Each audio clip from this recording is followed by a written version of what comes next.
Hey there guys, welcome back to another video. Today I'll be showing you how to connect Google Docs to Canva. So the first thing you need to do is open up your Google Docs document.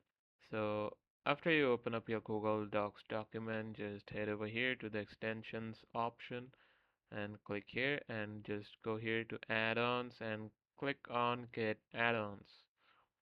So after you click, just wait for it to load up. And here on the search option, type Canva and then just click here on Canva.